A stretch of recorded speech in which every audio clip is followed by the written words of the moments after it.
I am thrilled to partner with Ancient and Brave. I am all about creating space for wellbeing in my day-to-day. And with Ancient and Brave, you can find your own ritual with their sustainably sourced collagen, blends and supplements, whatever your wellbeing goals. You can add a scoop of collagen or a dash of MCT oil to your morning coffee for the ultimate habit stack. What's more, Ancient and Brave are proud members of 1% for the Planet, meaning 1% of all their sales goes directly to environmental causes. So by adding true collagen to your wellness routine, you can take care of yourself and the planet too.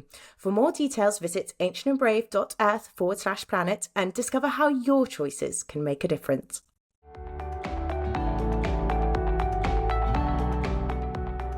Hello, I'm Caroline Marshall and welcome to Bump to Business Owner, the podcast speaking to mums in business, you. I'll be in conversation with some of the most inspiring women and mothers in enterprise about their journey, how they created their successful businesses alongside raising their children, and what that looks like in work and family life.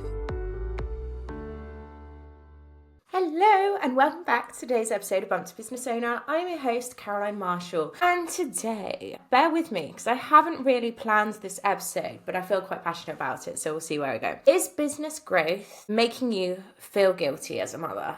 And why I don't care for term time working only. So I'm probably having a bit of a therapy session on this. So basically, tell you a little bit about where I'm coming from as I record this. I'm starting this business growth program. As part of that, I go on a residential for 2 days, so 2 nighs. My first is in February, and then straight off the back of that, I'm going to speak at the PA show. I've got 2 talks to do, and I had a chat with my husband, and I was like, well, it doesn't finish till like 5 o'clock in Oxford, and I'm like, if I come back and then I've got to go straight out to the Excel the next day, I said, to be honest, I just want to stay near the Excel because it's going to be 2 days when you're an introvert, 2 days of hard work, socialising, and then I've got to go and do 2 talks. If you've ever been to the Excel, it's quite a hard space. I do struggle after a day there. I'm like, I just feel I'm going to need to recharge my batteries in order to do the best talks I can give at the PA show rather than come back to a household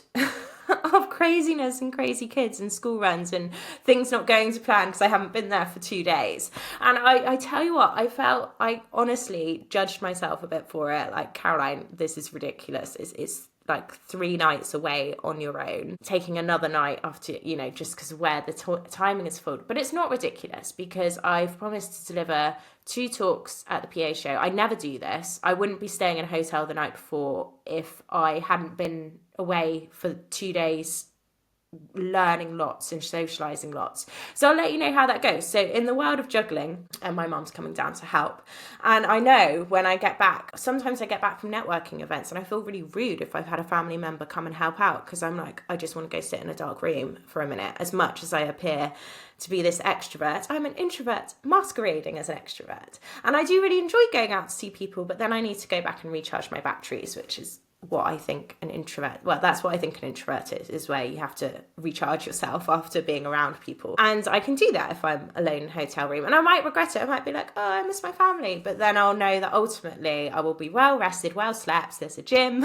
I can work out, and I can go hopefully deliver 2 talks and be the best I can be rather than someone who's just a bit wired after 2 days of, meeting new people, working, and then doing the normal school run jazz. So I want to talk to this because it also came the back of, I found a really great Substack recently where there's kind of talking about parents and how they're doing it all, and a business owner I respect. And she's built her business very differently. She's a solopreneur and her goal is clearly to work around the kids and which I do as well. But I don't feel bad. Well, like I've just said, I'm paying for an extra night in a hotel. If I need to put my kids in wraparound care, I'll put them in wraparound care if needed. And the only reason my eldest hasn't recently is because I can't with my second one while he's still in preschool at the minute. And with this growth program, I've had to work out that Mondays my husband is going to have to do the pickup because that's right when I have a call is at 4 o'clock when I'm normally doing the school run. And that's going to be every Monday for the next few months. And I'm not going to feel bad about it because I'm running a business that we want to grow. But I did feel bad. The whole point of this was the way it was written. It was like, I don't put my kids in wraparound care. And I just felt a little bit like, oh, okay. like, I'm aware there's going to be so potentially women listening to this who aren't self-employed and work, and wraparound care is your only choice.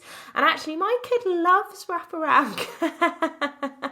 He really does. He's asked me to go to it before, and he gets to stay and play with his friends sometimes and do what they don't get to do in the school hours because they're busy learning. I don't know. So I just wanted to kind of, if you've ever felt guilty because you want to grow your business, and that doesn't mean your goal is to work term time only, to work school hours only, that's okay. And I think we're still trying our absolute best. And for me to be able to grow a business and do most of the school runs is bloody incredible in itself. And I'm not going to feel bad that I do wraparound care, that I'm very happy to put my kids in wraparound care, that I'm going to pay for a hotel for an extra night so I can be the best person I can be delivering these talks at the PA show. Although I did make myself feel bad. So I'm telling myself I'm not going to. And I just wanted to see what your thoughts were on this. Like, have you ever felt guilty growing a business? It was definitely a thing early days. I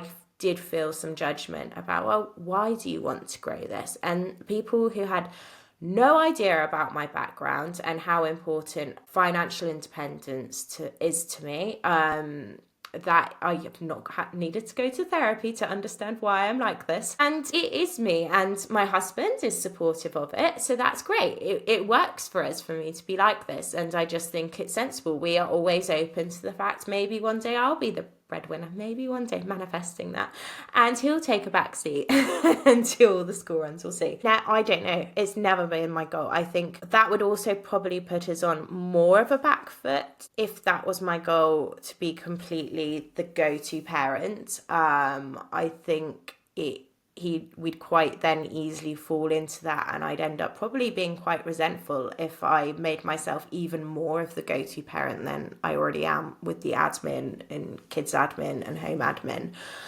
And I mean, summer holidays are really long as well. I think sometimes the kids need a break from me, and I need to work, and they need to go to camp. So I always want to share the flip side of this, because I think you can always see on social media, there's always someone, and I think the beauty of this is that, yes, everyone should be doing what works for them, and if you can make money out of it and also be the best parent you can be, then you're doing an amazing job. But if you're also there to grow a business, and please don't ever feel guilty about needing that childcare, needing that support, because I think it's so easy as mothers to feel we should be doing both. Or if we quote from Pip Black, the Frame founder, she was like, I just want to do both. We want to be able to be completely 100% there for our kids and have these amazing businesses. We've just been grown up being told that's possible, and it's really hard, and it takes sacrifice, and I will do that. And yeah, I think it's okay to come on and talk about business growth when you're a mother. Sometimes feels a lot more harder and a lot more judgmental from both ourselves and external and the patriarchy. And that's why I've started to shout out that growing this business is something I want to do, and come on this journey with me. And I will be using wraparound care. The kids will sometimes end up in clubs that they don't want to be in, and sometimes I will be calling on parents and staying in a hotel extra nights in order to achieve it. So please tell me, what have you done? Because also on this note, I have never been on a business retreat. So give me your tips on if you've done a business retreat and how you've managed that and how you've worked that into your life. Because I definitely think I need to do that. Maybe it's because I prioritise girls' trips over business retreats.